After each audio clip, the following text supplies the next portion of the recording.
मौसम के हवाले से खबर शामिल करेंगे। कराची के मुख्तलिफ इलाकों में गरज चमक के साथ बारिश का इम्कान है। महकमा मौसमियात ने आज से 3 अक्टूबर के दौरान कराची में तेज हवाओं के साथ बारिशों की पेशगोई कर दी है। मौसम का हाल बताने वालों के मुताबिक समंदरी हवाओं के बायस कराची, ठट्टा, बदीन और थरपारकर समेत सिंध के मुख्तलिफ इलाकों में वक्फे वक्फे से बारिश हो सकती है। शहर कायद में आइंदा 24 घंटों के दौरान मतला अबर आलूद रहने का इम्कान है। जुनूब मशरिक से हल्की रफ्तार से हवाएं चल रही हैं, जिनमें हवा में नमी का तनासुब 65% है। ज़्यादा से ज़्यादा दर्जा हरारत 35 से 37 डिग्री तक जा सकता है।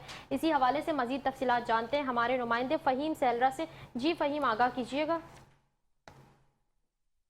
जी हाँ, शहर कायद का मौसम गुज़िश्ता रोज़ से खुश्क और मरतूब है। शहर कायद में गुज़िश्ता रोज़ से गर्म हवाएं चल रही हैं और गर्मी की लहर एक दफ़ा फिर आ गई है। अगर हम आज की बात करें, आज इस वक्त जो है शहर कायद का दर्जा हरारत 34 डिग्री सेंटीग्रेड रिकॉर्ड किया गया है, जिसकी शिद्दत 36 से 37 डिग्री सेंटीग्रेड महसूस की जा रही है। महकमा मौसमियात के मुताबिक शहर कायद का दर्जा हरारत आज 40 डिग्री सेंटीग्रेड तक रहने का इम्कान है। ताहम अगर हवा में नमी की तनासब की बात करें तो हवा में नमी का तनासब जो है 52% रिकॉर्ड किया गया है। महकमा मौसमियात की जानिब से जो है आज शाम के औकात में शहर कराची में कहीं हल्की हल्की जो है बूंदाबांदी का इम्कान भी जाहिर किया गया है। जी, हमारे नुमाइंदे फ़हीम सैलरा हमें तफसीलात से आगाह कर रहे थे। जी, बहुत शुक्रिया आगाह करने के लिए।